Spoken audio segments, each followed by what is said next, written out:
All right, I want to take a minute and talk to you about the importance of your roller poles.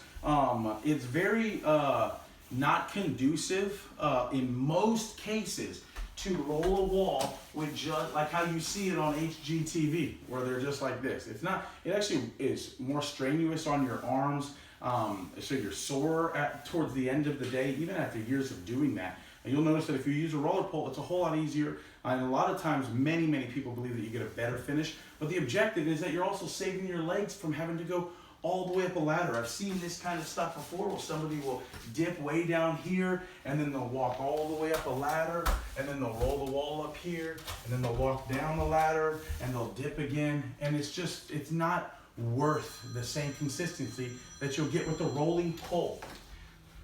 So what we do, we get the ladder out of here, and we choose what rolling pole do we want.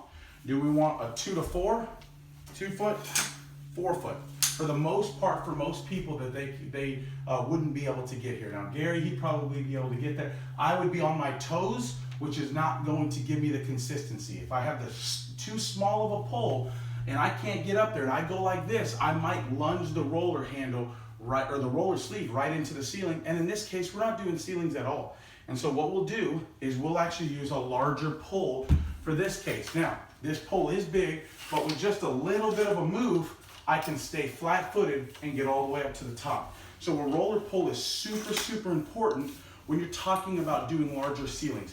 For a 8-foot wall, a 2 to 4 pole is perfect. And you'll probably use this pole much more than any other pole out there. But there are cases for higher ceilings that you want this pole, or even a pole bigger than this sometimes you're gonna need to get really high, 2-story foyers, that kind of stuff. So what I'm gonna do, and I'm going to attach my pole here to this roller handle.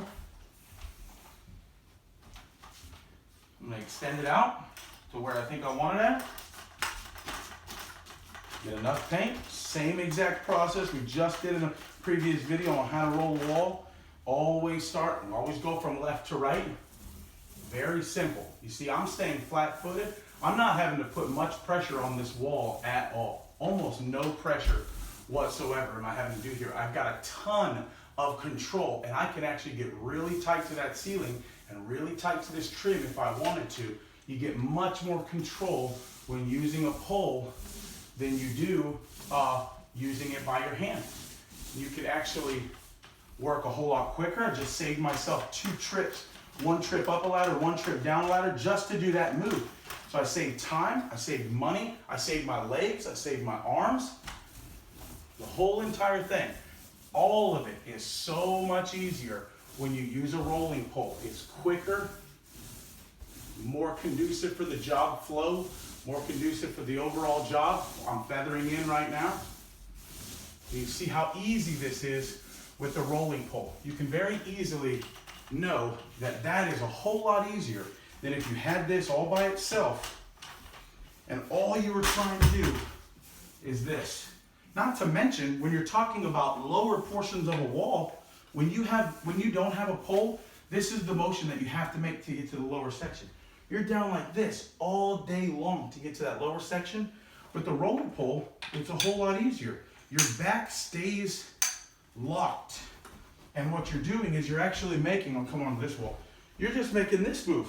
So my back never has to bend when I have a roller pole. I just got my fingers in a circle, just like that, and I'm just working the wall rather than having fingers in my hand down like this all day long. Not conducive for workflow, and you just can work the wall just like that. Roller poles will absolutely save you a lot of energy, a lot of heartache, and make your job more consistent and faster.